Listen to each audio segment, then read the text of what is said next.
이게 뭐야? 어떻게 이런 걸 빠뜨릴 수 있냐고? 추석날 오후 시아버지 영수 씨의 목소리가 집안을 뒤흔들었습니다. 국 속에서 머리카락 한 가닥을 발견한 순간이었죠. 65세의 그는 순식간에 얼굴이 벌겋게 달아올랐고 차분히 앉아있던 시어머니 수연 씨를 향해 손을 뻗었습니다. 그리고 그 다음 순간 믿을 수 없는 광경이 펼쳐졌습니다. 시아버지가 63세 시어머니의 머리채를 거칠게 잡아당긴 거예요. 명절 음식을 정성스럽게 준비하신 분을, 평생 가족을 위해 헌신해 오신 분을 말이죠. 며느리 지은의 가슴이 철렁 내려앉았습니다. 결혼 후 처음 맞이한 시댁 명절이었고 지은은 겨우 몇 달 전 이 집에 며느리로 들어온 35살의 평범한 여자일 뿐이었거든요. 이 상황에서 갓 시집온 며느리가 무엇을 할 수 있을까요? 잠깐 이야기 본격적으로 시작하기 전 구독과 좋아요, 알림 설정 눌러주시면 앞으로도 우리 주변에서 일어나는 이런 사연들을 놓치지 않으실 겁니다. 그리고 혹시 지금 이 이야기를 어느 지역에서 보고 계신지도 알려주시면 댓글로 반갑게 인사드릴게요. 그럼 이야기 이어서 해볼까요? 떨리는 목소리로 지은은 시어머니께 다가갔습니다. 어머니, 괜찮으세요? 하지만 시아버지의 분노는 오히려 지은에게로 향했어요. 가시집은 내가 뭘 안다고?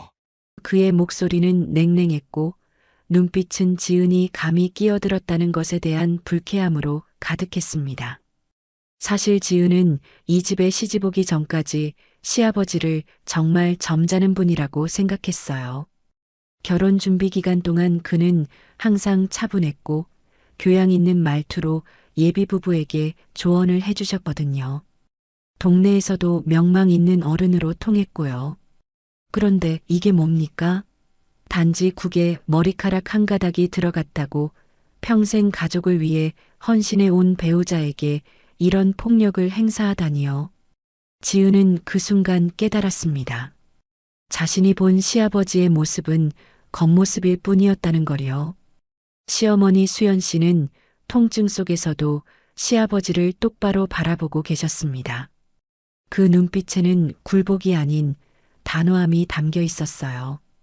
오랜 세월 참아온 분노와 결심 같은 게 느껴졌습니다. 그리고 그 순간 시어머니는 지은 쪽을 힐끗 보셨습니다. 그 짧은 눈빛 교환에서 지은은 뭔가를 느꼈습니다. 이건 단순히 구경만 하고 있을 상황이 아니라는 걸요. 시어머니는 혼자가 아니었고 자신 역시 이 가족의 일원으로서 무언가를 해야 한다는 걸 깨달았습니다. 구석에서는 큰 며느리 혜진 씨가 고개를 숙인 채 아무 말도 하지 못하고 있었습니다. 22에 이 집에 시집와서 벌써 15년째라고 들었어요. 그동안 얼마나 많은 것을 보고 참아왔을까요?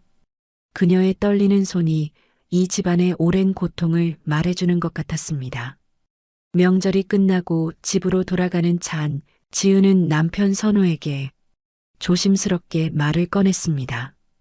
여보, 아까 아버님이 어머니한테 그러신 거 너무 심한 거 아니었어요? 선우는 한숨을 쉬며 핸들을 잡은 채 대답했어요. 아, 그래, 아버지가 좀 그러시지. 근데 원래 그러셔. 나도 어릴 때부터 봤어. 지은은 믿을 수 없다는 표정으로 선우를 바라봤습니다. 어릴 때부터요. 그럼 당신도 어머니가 그렇게 당하시는 걸 계속 봐왔다는 거예요? 응, 엄마도 이제 익숙하실 거야. 아버지 성격이 워낙 급하시고 완벽주의셔서 그래. 조금만 마음에 안 들면 바로 화를 내시거든.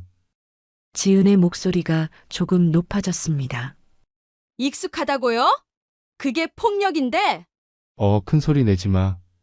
선우가 재빨리 말을 끊었어요. 아버지가 워낙 엄하신 분이야. 우리가 뭐라고 할 수 있는 게 아니야. 나도 어릴 때 아버지한테 한 번 대들었다가 혼쭐이 났어. 그냥 조용히 넘어가는 게 좋아. 집안일은 집안에서 해결하는 거고.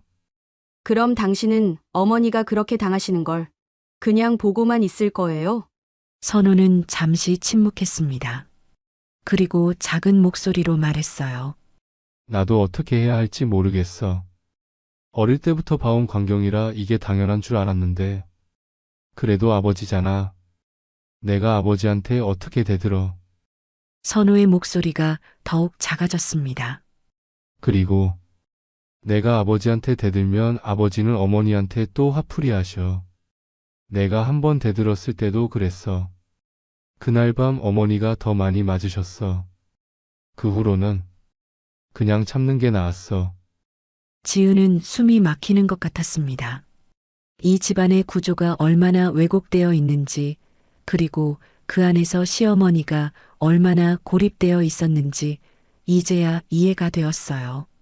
지은은 더 이상 말하지 않았습니다. 하지만 그 순간 확신했어요. 이 싸움은 혼자 해야 한다는 것을요. 아들조차 아버지의 권위 앞에서 무력한데 갓 시집온 며느리인 자신이 할 수 있는 일이 과연 있을까요? 하지만 동시에 지은은 결심했습니다. 다음에는 달라질 거라고요. 단순한 며느리가 아니라 시어머니의 든든한 파트너가 되어드리겠다고요. 그리고 이 집에 무언가를 바꿔놓겠다고 말이죠. 차창 밖으로 어둠이 깔리고 있었습니다.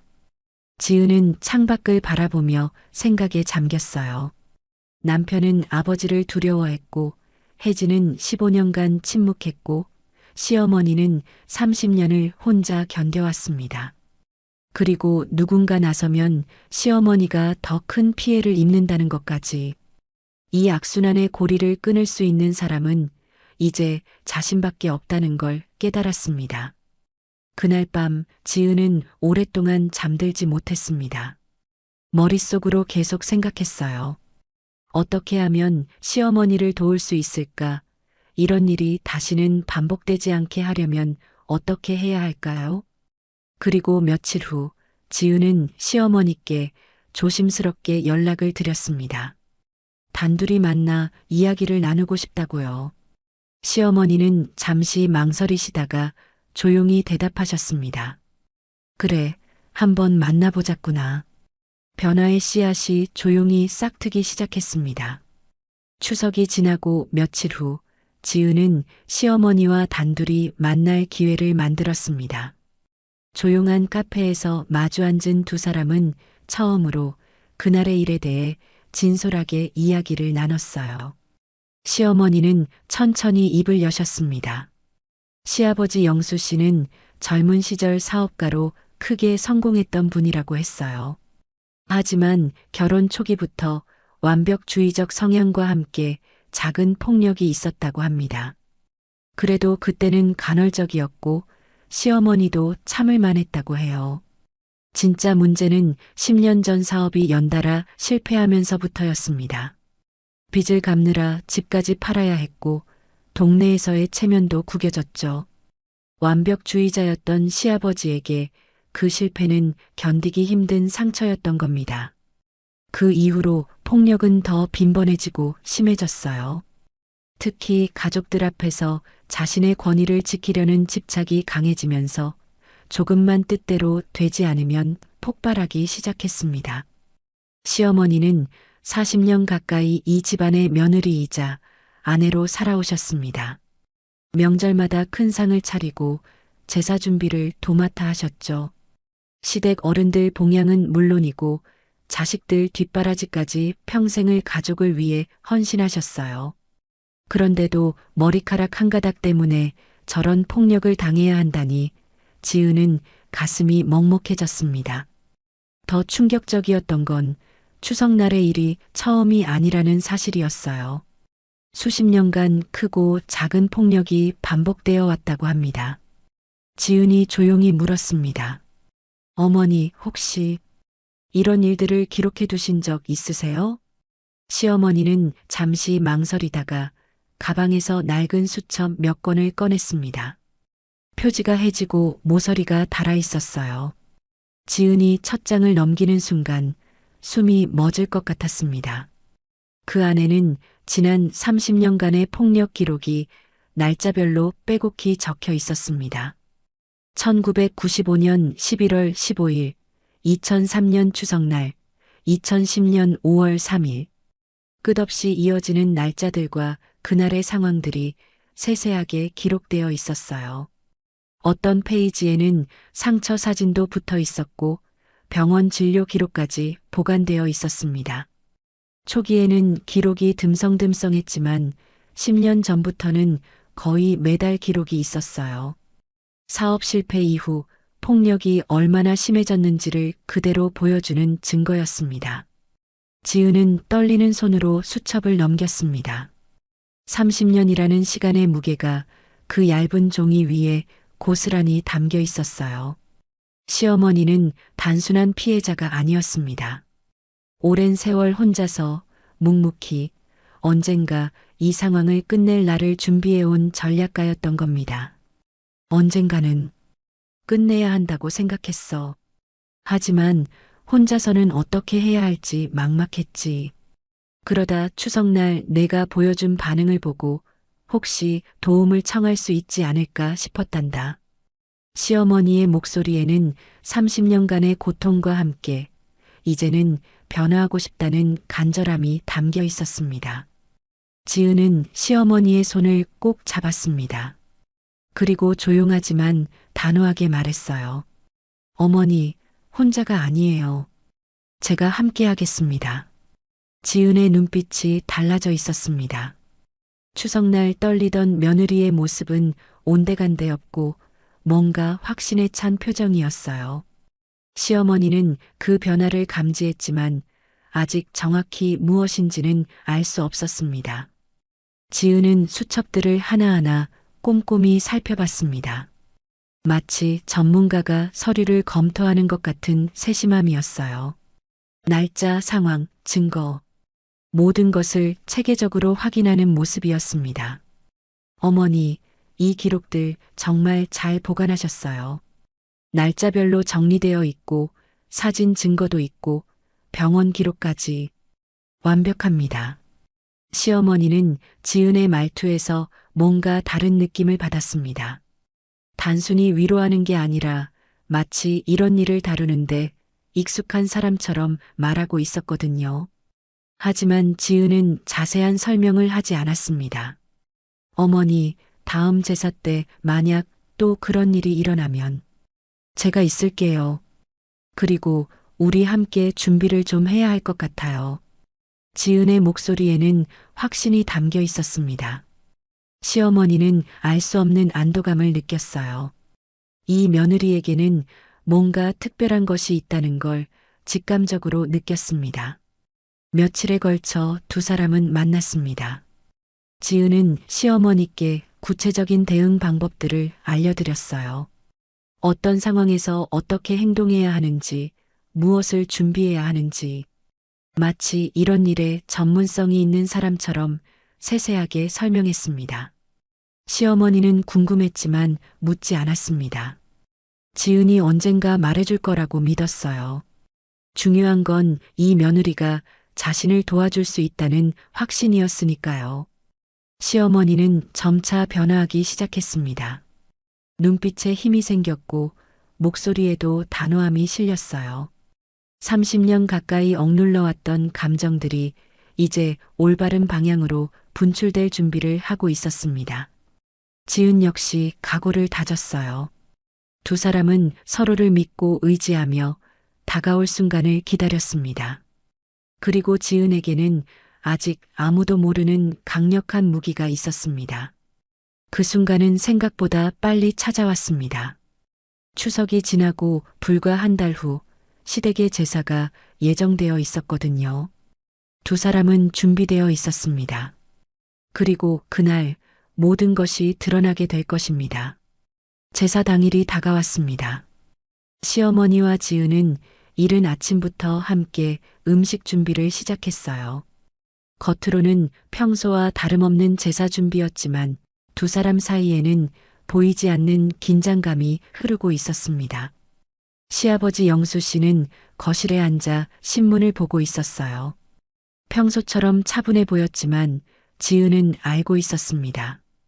그의 완벽주의와 권위적 성향이 언제든 폭발할 수 있다는 걸요. 오후가 되자 친척들이 하나둘 모여들기 시작했습니다. 큰 며느리 혜진도 일찍 도착해서 조용히 음식 준비를 도왔어요. 15년간 이 집에서 살면서 몸에 밴 듯 시아버지 눈치를 보며 조심스럽게 움직였습니다. 제사상을 차리는 동안 시어머니는 한치의 실수도 없이 완벽하게 준비를 마쳤어요. 하지만 완벽함이 폭력을 막아줄 수는 없었습니다. 제사가 끝나고 음식을 나누는 시간이었어요. 시아버지가 국을 한 숟가락 떠먹더니 갑자기 얼굴을 찌푸렸습니다. 이게 뭐야, 짜서 못 먹겠네. 분위기가 순식간에 얼어붙었습니다. 사실 국은 평소와 똑같은 간이었어요. 혜진이 작게 중얼거렸습니다. 저는 괜찮던데요. 하지만 시아버지는 이미 폭발 직전이었습니다. 그의 얼굴이 벌겋게 달아오르기 시작했고 손이 떨리는 게 보였어요. 친척들은 어색한 침묵 속에서 서로를 바라봤습니다. 그리고 그 다음 순간 믿을 수 없는 일이 벌어졌습니다. 시아버지가 손에 들고 있던 금속 숟가락을 시어머니를 향해 던진 겁니다. 숟가락이 시어머니의 이마를 정확히 맞았고 시어머니는 작게 신음을 냈어요. 그 자리에서 붉은 멍이 생기기 시작했습니다. 모든 친척들이 그 장면을 목격했습니다. 하지만 아무도 말을 하지 못했어요. 너무 갑작스러운 일이었고 시아버지의 권위가 두려웠던 겁니다. 시아버지가 자리에서 벌떡 일어나 시어머니에게 다가갔습니다. 몇십 년을 밥을 해도 제대로 못해? 이것도 못하면서 뭘 할 수 있어? 시어머니는 이마를 손으로 감싸며 시아버지를 똑바로 바라봤습니다. 그 눈빛에는 두려움 대신 단호함이 가득했어요. 30년을 참아왔지만 이제는 더 이상 참지 않겠다는 결심이 담겨 있었습니다. 지은은 그 순간을 놓치지 않았습니다. 조용히 핸드폰을 꺼내 시어머니의 이마를 촬영했어요. 붉게 부어오르는 멍이 선명하게 찍혔습니다. 그리고 침착하게 한 걸음 앞으로 나섰습니다. 아버님, 잠깐만 기다려주세요. 목소리는 조용했지만 묘하게 단호함이 담겨 있었습니다. 시아버지는 지은을 노려봤어요. 며느리 주제에 어른 일에 끼어들어 갓 시집 온 것이. 그때 시아버지의 동생이 끼어들었습니다. 그래, 형수님도 이제 나이가 들어서 실수가 잦으신가 봐. 그리고 새로 들어온 사람이 너무 잘난 척하는 거 아니야? 며느리까지 나서서 집안을 어지럽히면 어떡해. 순간 분위기가 지은에게 불리하게 돌아가는 것 같았습니다. 친척 몇몇이 지은에게 그만하라고 눈치를 주는 모습이 보였어요. 지은은 마치 위축되는 것처럼 보였습니다. 하지만 바로 그 순간이었습니다. 지은이 작은 가방에서 명함 한 장을 꺼냈습니다. 그리고 조용하지만 명확하게 말했어요. 저는 법무법인 정의에서 10년간 사무장으로 일하고 있습니다. 가정폭력 사건만 300건 이상 담당했고 증거 수집부터 법정 절차까지 모든 과정을 다뤄왔습니다. 순간 집안이 얼어붙었습니다. 지은은 핸드폰을 들어보였습니다. 방금 전 폭행 장면 그리고 이마의 상처까지 모두 기록했습니다. 여기 계신 모든 분들이 목격자이시고요. 가정폭력처벌법에 따라 배우자에게 신체적 정신적 고통을 가하는 행위는 명백한 범죄입니다. 특히 흉기, 즉 위험한 물건을 사용한 폭행은 가중처벌 대상입니다. 제가 다룬 300건의 사건 중 이보다 증거가 약한 사건들도 유죄 판결을 받았습니다. 시아버지를 비롯한 친척들은 입을 다물지 못했어요.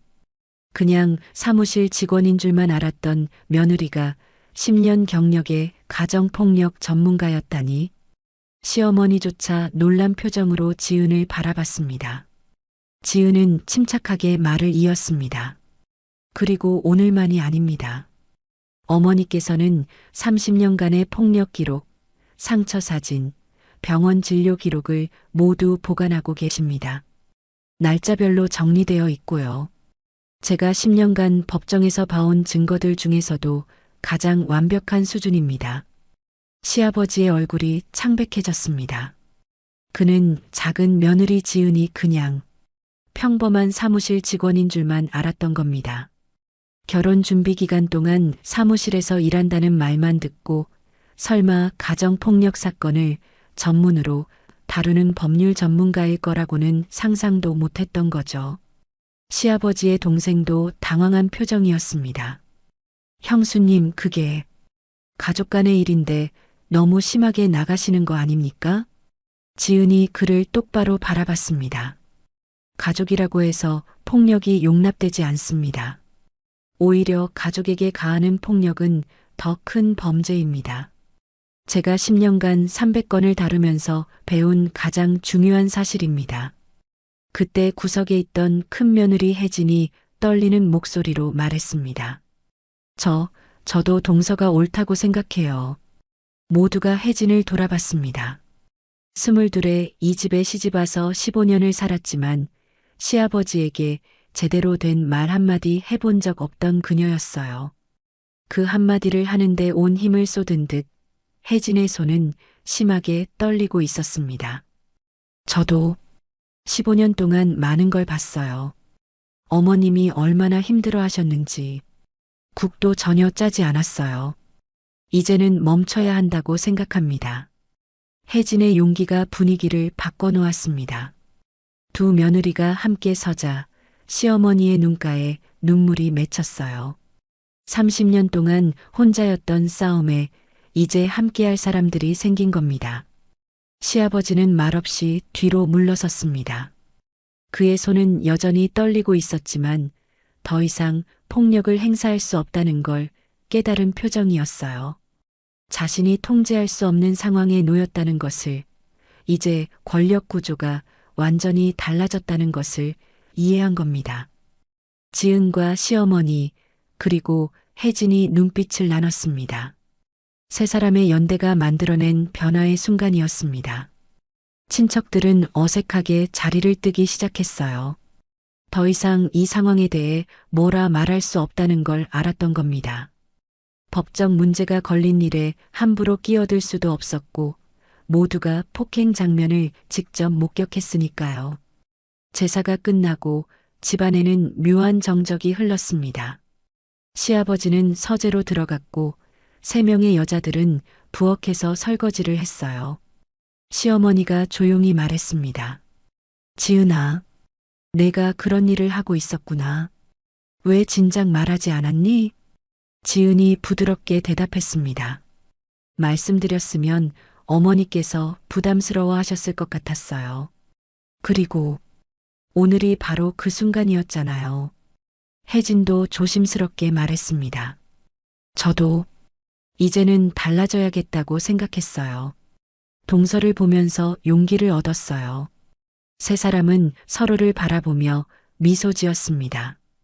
변화는 시작되었고 이제 앞으로 나아갈 일만 남았습니다. 집으로 돌아가는 차 안은 한동안 침묵이 흘렀습니다. 지은의 남편 선우는 핸들을 꽉 쥔 채 아무 말도 하지 않다가 한참 뒤 조심스럽게 입을 열었습니다. 당신, 가정폭력 사건을 그렇게 많이 다뤘어? 300건이나? 남편의 목소리가 떨렸습니다. 응, 우리 법무법인이 그쪽 전문이거든. 그래서 어떤 상황인지 어떻게 대응해야 하는지 알았어. 남편이 한숨을 쉬었습니다. 근데 당신, 아버지한테 그렇게 말하고 괜찮겠어? 나는 평생 한 번도 못했는데. 여보, 더 이상은 안 돼. 어머니가 너무 힘들어 하셨어. 선우가 쓴웃음을 지었어요. 나도 알아. 알지만 이제 어떻게 되는 거야?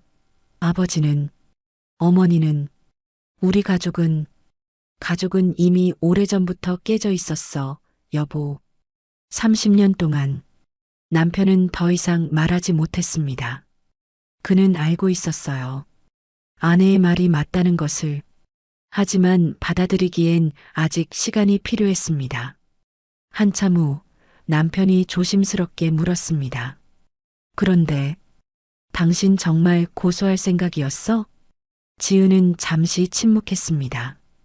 그건 당연히 어머니와 당신도 원하지 않는 거잖아. 나도 마찬가지고. 그건 협상 카드였어. 아버지가 자발적으로 움직이게 하려고. 그럼 증거들은? 만약 아버지가 약속을 어기거나 어머니가 위험해지면 그때는 진짜로 쓸 거야. 하지만 우리가 원하는 건 처벌이 아니라 어머니의 안전이잖아. 선우는 고개를 끄덕였습니다. 그리고 한참을 침묵하다가 작은 목소리로 말했어요. 고마워. 당신이 있어서. 그날 밤 지은은 집으로 돌아가며 생각했습니다. 오늘이 끝이 아니라 시작이라는 것을요. 그리고 앞으로 더 큰 시련이 기다리고 있을 거라는 것도요. 제사가 끝나고 며칠이 지났습니다. 지은의 집은 묘한 긴장감에 휩싸여 있었어요. 선우는 그날 이후 말이 적어졌고 퇴근 후에도 멍하니 창밖만 바라보곤 했습니다. 어느 날 저녁 지은이 조심스럽게 물었습니다. 여보, 괜찮아?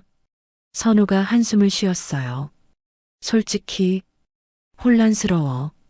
아버지가 잘못하신 건 알아. 근데 평생 그분을 아버지로 모셔왔잖아. 갑자기 적대하는 게 쉽지 않아. 적대하는 게 아니야. 어머니를 지키는 거지. 알아. 머리로는 다 알아. 근데 선우는 말을 잇지 못했습니다. 며칠 후 선우는 홀로 어머니를 찾아갔습니다. 시어머니는 별거를 준비하며 작은 원룸을 알아보고 계셨어요. 어머니, 선우의 목소리가 떨렸습니다. 제가 너무 비겁했죠? 시어머니는 아들의 손을 잡았습니다. 아니야. 내 잘못이 아니야. 너도 그 집안 구조 속에서 피해자였어. 제가 어릴 때부터 봐왔으면서도 한 번도 막아들이지 못했어요. 지은이가 와서야 비로소. 지은이는 밖에서 온 사람이니까 할 수 있었던 거야. 너는 그 안에서 자란 사람이고 그게 얼마나 힘든지 엄마가 알아. 남편은 눈물을 훔쳤습니다. 이제라도 제가 어머니 편에 서겠습니다. 늦었지만요. 시어머니는 아들을 꼭 안았습니다. 그 품에서 남편은 처음으로 제대로 울었어요. 평생 억눌러왔던 감정들이 터져나왔습니다. 그 후 며칠간 선우는 조금씩 달라졌습니다. 여전히 아버지에 대한 두려움은 있었지만 어머니를 지켜야 한다는 확신이 생긴 것 같았어요. 지은과의 대화도 많아졌습니다. 당신이 맞았어. 가족은 이미 깨져 있었어. 내가 인정하고 싶지 않았던 것뿐이지. 지은은 남편의 손을 꼭 잡았습니다. 천천히 해. 당신도 상처받은 사람이니까. 그러던 어느 날 시어머니에게서 급한 전화가 왔습니다. 시아버지의 동생이 집에 찾아왔다는 거였어요. 지은과 선우는 함께 시댁으로 향했습니다. 시댁에 도착하자 시아버지와 그의 동생, 그리고 시어머니가 거실에 앉아 있었습니다. 분위기가 심상치 않았어요. 시아버지의 동생이 먼저 입을 열었습니다.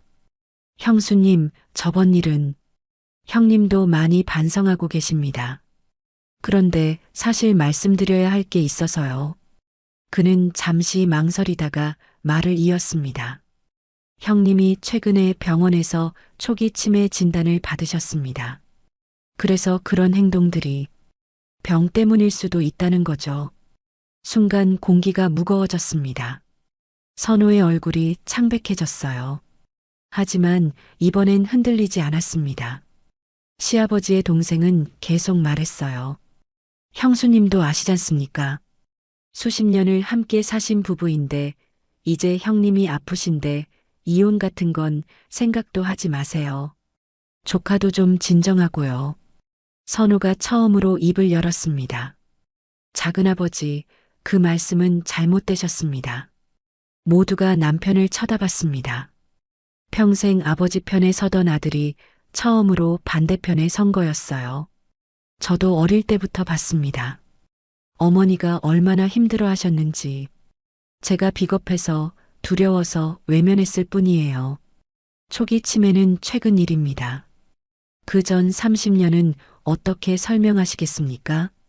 시아버지의 동생이 당황한 표정으로 말했습니다. 조카, 그래도 아버지를 사랑합니다. 하지만 아버지가 하신 일은 잘못입니다. 그리고 어머니의 안전이 가장 중요합니다. 지은은 선호의 손을 꼭 잡았습니다. 남편은 떨리고 있었지만 그 목소리는 단호했어요. 지은이 조용히 말했습니다. 초기 치매 진단을 받으신 게 언제입니까? 시아버지의 동생이 대답했습니다. 2달 전쯤이야. 지은이 고개를 끄덕였습니다. 그렇군요. 그런데 어머니께서 가지고 계신 기록은 30년치입니다. 초기 치매는 최근 2달의 일이고요. 제가 10년간 다룬 사건들 중에도 가해자가 건강 문제를 이유로 드는 경우가 많았습니다. 하지만 법원은 명확하게 판단합니다. 질병이 폭력의 이유가 될 수는 있어도 변명이 될 수는 없다고요. 지은은 가방에서 서류 몇 장을 꺼냈습니다. 이건 제가 담당했던 유사 사건들의 판례입니다. 우울증, 알코올 중독, 심지어 뇌종양 환자의 경우에도 가정폭력은 처벌받았습니다. 법은 피해자를 보호하는 것이 우선이니까요. 시아버지의 동생이 당황한 표정으로 말했습니다. 그래도 형수님, 수십 년을 함께 사신 부부 아닙니까? 이제 와서 그렇게 매정하게. 지은이 그를 똑바로 바라봤습니다. 매정한 건 30년간 폭력을 행사한 쪽입니다. 그리고 작은아버님, 제가 다룬 사건들 중에 가장 안타까운 경우가 뭔지 아십니까? 바로 주변 가족들이 그래도 가족인데 참고 살아야지라며 피해자를 더 고립시키는 경우입니다. 시어머니가 처음으로 입을 열었습니다. 나도 간병은 하겠어. 아픈 사람을 버리지는 않을 거야. 하지만 폭력 속에서는 못해. 30년을 참았어. 이제는 안전한 환경에서 살고 싶어. 시어머니의 목소리는 떨렸지만 단호했습니다. 30년 만에 처음으로 자신의 의사를 명확히 밝히는 순간이었어요. 선호가 어머니 옆에 섰습니다. 저도 어머니 편입니다. 아버지를 사랑하지만 어머니의 안전이 우선입니다. 지은이 시어머니의 손을 잡았습니다. 어머니께서 원하신다면 법적 별거를 진행할 수 있습니다. 그리고 아버님이 진정으로 치료받고 변화하신다면 그때 다시 관계를 회복할 수도 있고요. 하지만 지금 상태로는 어머니의 안전이 보장되지 않습니다. 그리고 한 가지 더 말씀드리겠습니다. 초기 치매라는 진단이 있다면 더더욱 전문적인 치료와 상담이 필요합니다. 가족이 감당할 수 있는 문제가 아니에요. 제대로 된 의료 시스템 안에서 관리되어야 합니다. 시아버지는 아무 말도 하지 못했습니다. 그의 동생도 더 이상 반박하지 못했어요. 지은의 논리는 명확했고 법적 근거도 탄탄했으니까요. 무엇보다 아들까지 어머니 편에 섰으니 더 이상 할 말이 없었습니다. 그때 혜진이 조용히 집에 도착했습니다. 지은이 미리 연락을 해둔 거였어요. 혜진은 시어머니 옆에 앉으며 말했습니다. 저도 어머님을 지지합니다. 어머님이 안전하게 사실 수 있도록 도와드리고 싶어요. 네 사람이 함께 앉아 있는 모습은 강력했습니다. 더 이상 혼자가 아니었어요. 며느리 둘과 아들까지 연대의 힘이 느껴졌습니다. 지은은 마지막으로 말했습니다. 아버님, 진심으로 치료받으시길 바랍니다. 그리고 지난 30년에 대해 진정으로 반성하신다면 어머니께 사과하시고 전문가의 도움을 받으세요. 하지만 그 과정에서 어머니의 안전과 의사가 최우선입니다. 일주일 드리겠습니다. 그 안에 아버님께서 자발적으로 상담 치료를 시작하시고 별거에 동의하신다면 원만하게 진행하겠습니다. 그렇지 않다면 법적 절차를 밟을 수밖에 없습니다. 시아버지는 고개를 떨구었습니다. 그의 동생은 더 이상 아무 말도 하지 못하고 자리에서 일어났어요. 일주일이 흘렀습니다. 시아버지는 약속한 대로 정신건강의학과 상담 예약을 잡았고 별거 합의서에도 서명했습니다. 하지만 그것만으로는 끝이 아니었어요. 일주일째 되던 날 저녁 시어머니의 새 원룸 그 앞에 시아버지가 나타났습니다. 지은과 선우가 함께 있던 때였어요. 문을 두드리는 소리에 세 사람은 긴장했습니다. 지은이 문을 열자 시아버지가 서 있었어요. 하지만 예전의 권위적인 모습은 온데간데 없었습니다. 들어가도 되겠습니까? 시아버지의 목소리가 떨렸습니다. 시어머니는 대답하지 않았지만 지은이 문을 열어주었어요. 시아버지는 조심스럽게 안으로 들어왔습니다.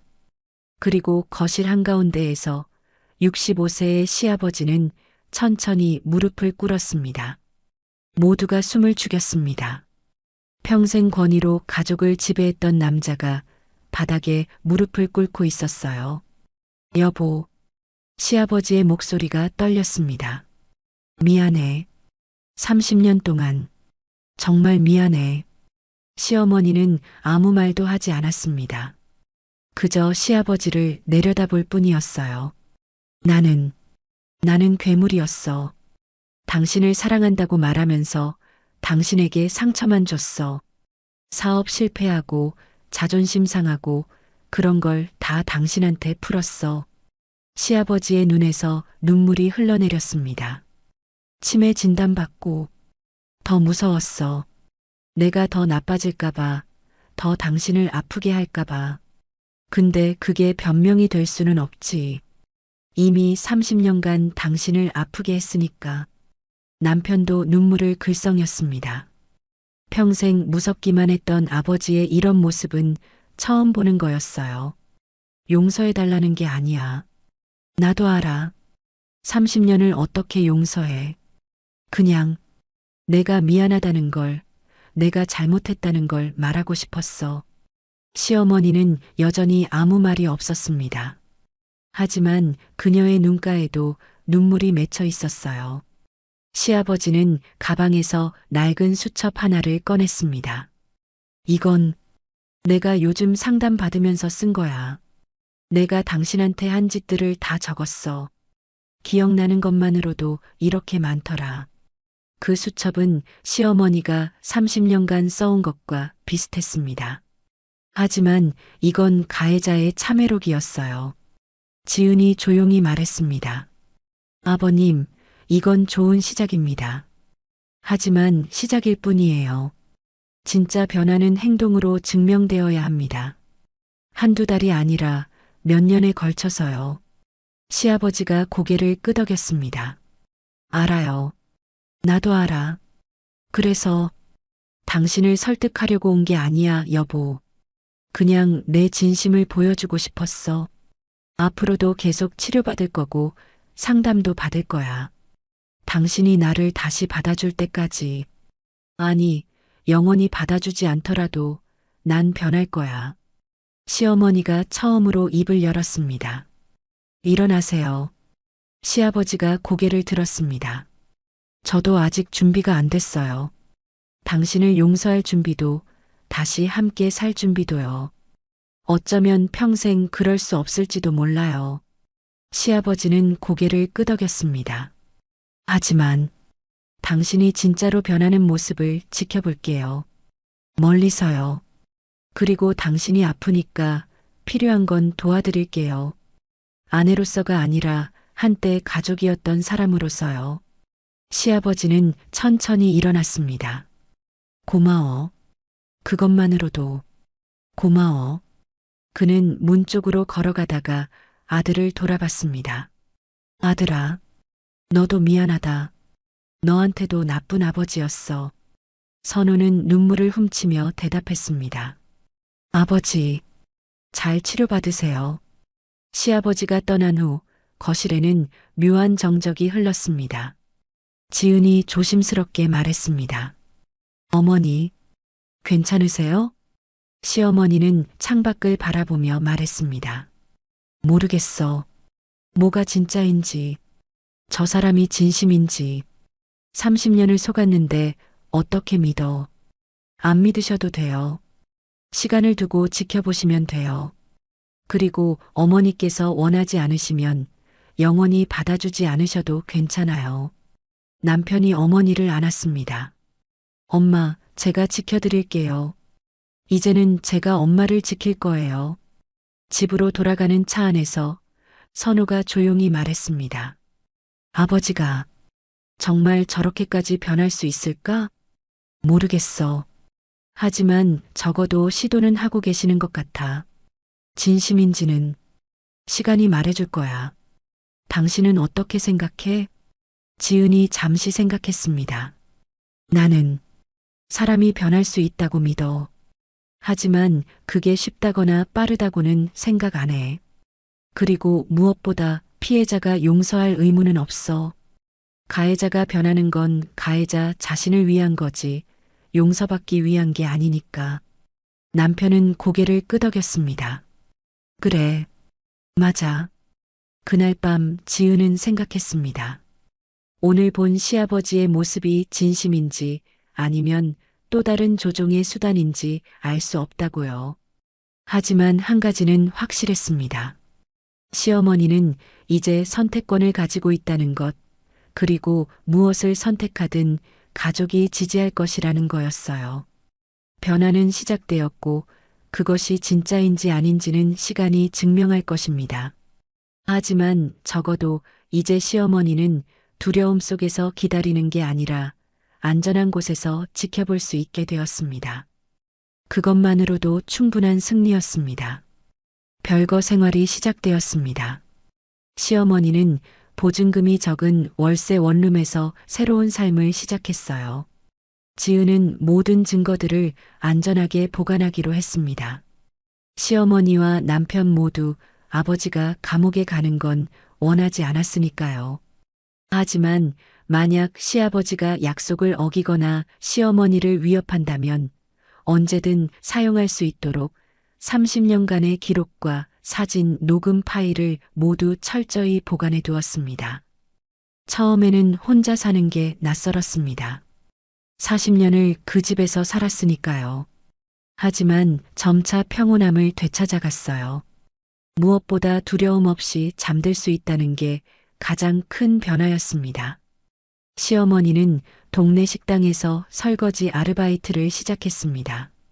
하루 4-5시간 최저임금을 받으며 일했어요. 월세 30만 원을 내고 나면 생활비가 빠듯했습니다. 엄마, 제가 도와드릴게요. 선우가 말했지만 시어머니는 고개를 저었습니다. 아니야. 너희도 이제 시작하는 단계잖니. 엄마는 괜찮아. 내 힘으로 살아보고 싶어. 63세의 나이에 처음으로 자립하는 삶이었습니다. 힘들었지만 이상하게도 행복했어요. 아침에 눈을 떴을 때 누구 눈치를 보지 않아도 되고 저녁에 남편이 집에 돌아왔을 때 문 여는 소리에 가슴 졸이지 않아도 되니까요. 별거 생활이 몇 달째 이어졌습니다. 시아버지는 상담을 받으며 치료에 전념하고 있었어요. 아들, 며느리를 통해 근황을 들을 수 있었습니다. 초기 치매 치료와 함께 분노 조절 프로그램에 참여하고 가해자 재활 프로그램에도 등록했다고 했어요. 하지만 시간이 지나면서 시어머니는 깨달았습니다. 별거만으로는 부족하다는 것을요.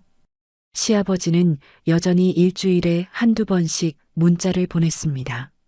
처음에는 사과의 문자였지만 점차 언제 집에 돌아올 거냐, 우리가 이혼할 필요는 없지 않냐는 내용이 섞이기 시작했어요. 어느 날 밤 시어머니는 휴대폰에 쌓인 문자들을 읽었습니다. 그리고 깨달았어요. 자신이 진짜로 원하는 건 별거가 아니라 완전한 자유라는 것을요. 다음 날 시어머니는 지은에게 전화를 걸었습니다. 지은아, 이혼하고 싶어? 완전히 끝내고 싶어. 지은은 침착하게 대답했습니다. 어머니, 준비되셨어요? 이건 큰 결정이에요. 응. 별거로는 부족해. 너희 시아버지가 여전히 나를 통제하려고 해. 문자도 그렇고 나는 완전히 자유롭고 싶어. 법적으로도 완전히. 알겠습니다. 제가 도와드릴게요. 몇 달의 절차를 거쳐 드디어 이혼이 확정되었습니다.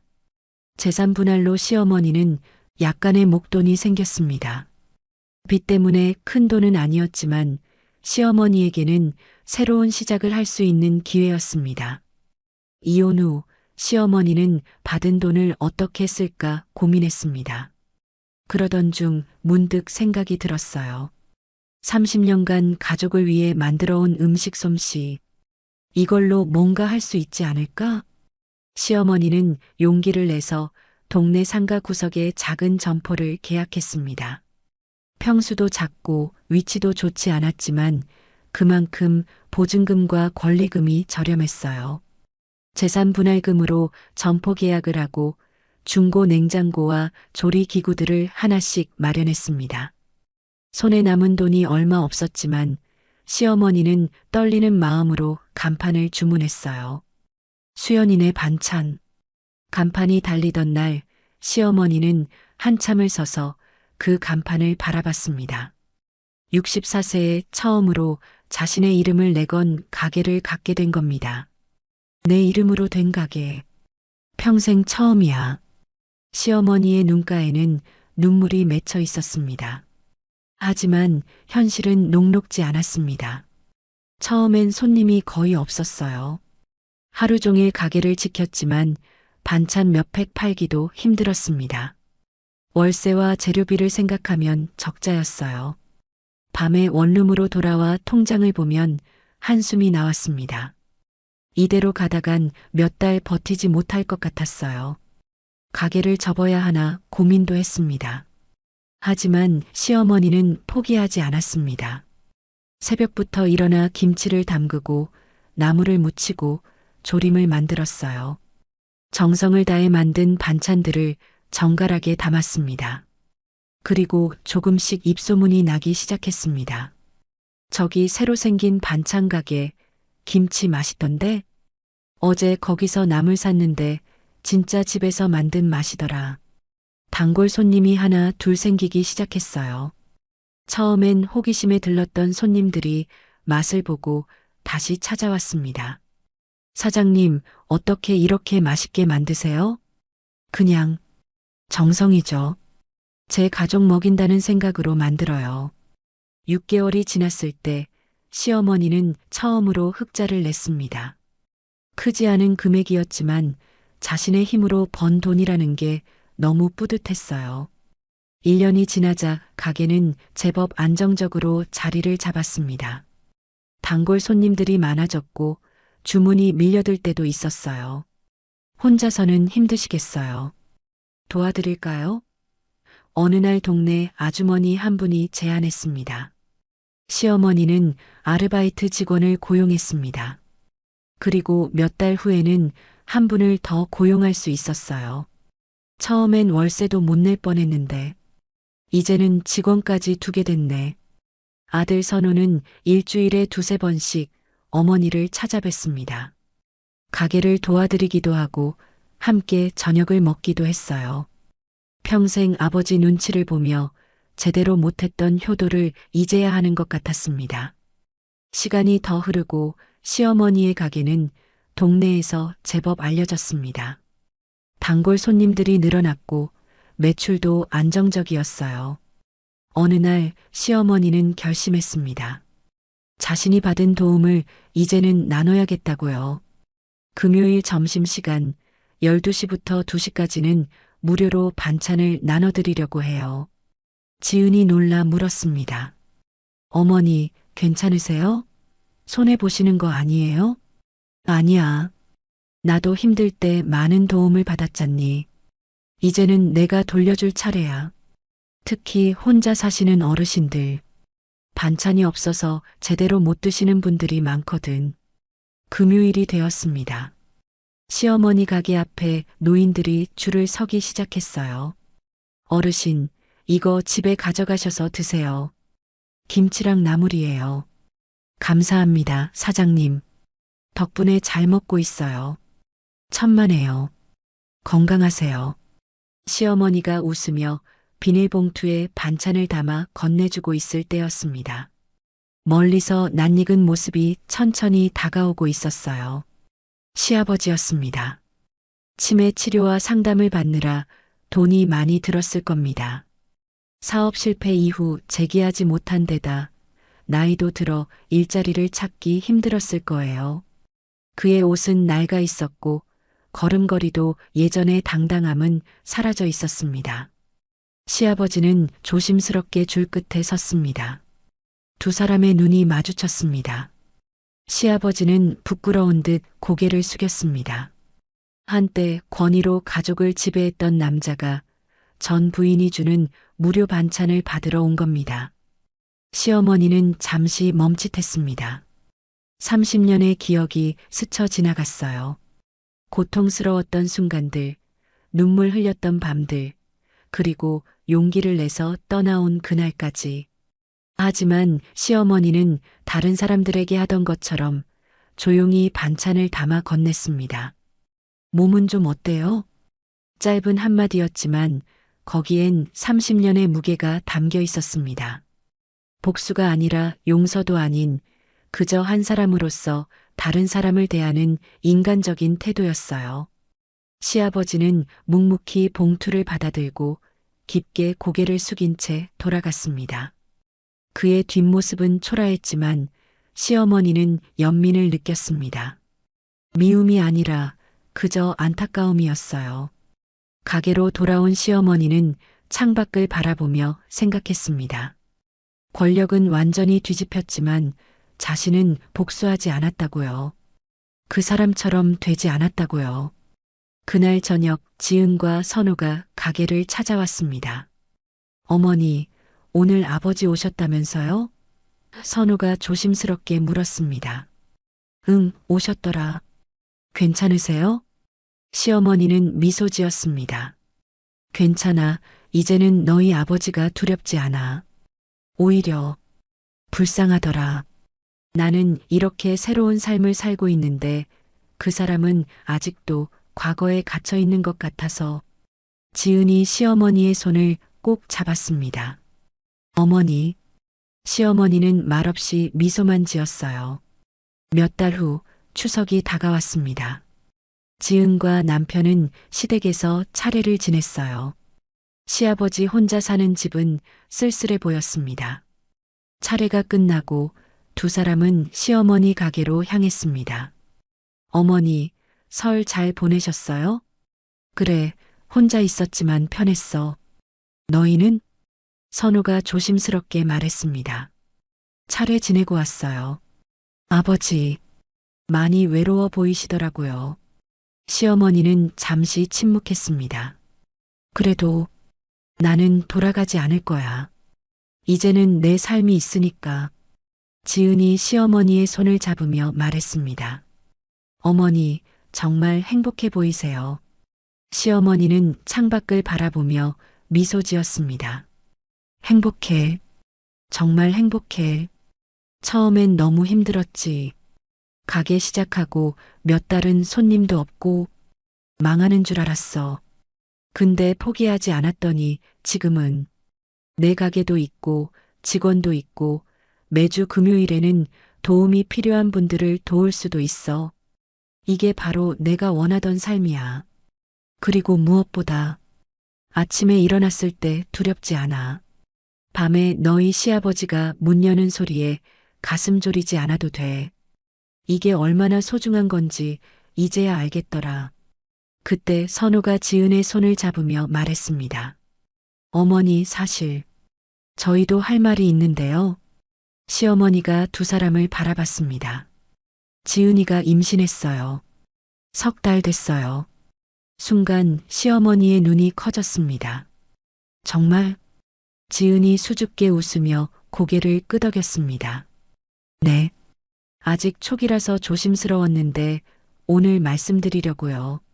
시어머니는 지은의 손을 꼭 잡았습니다. 눈가에 눈물이 맺혔어요. 축하한다. 정말 축하해. 감사합니다, 어머니. 건강하게 잘 나아야 해. 몸조리가 중요해. 선우가 조심스럽게 말했습니다. 어머니, 제가 잘할게요.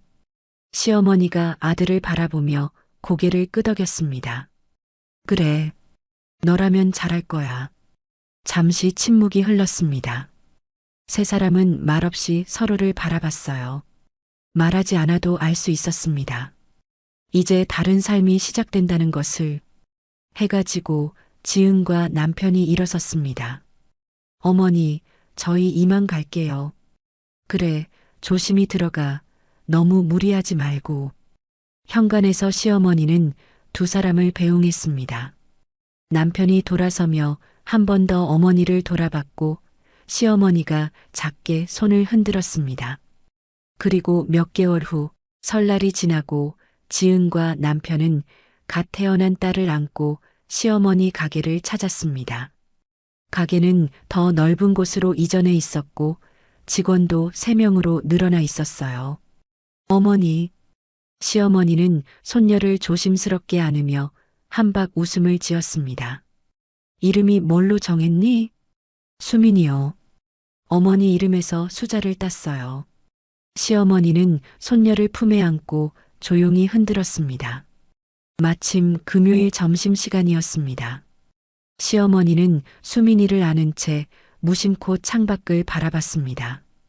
가게 앞에 무료 반찬을 받으려는 노인들이 줄을 서 있었어요.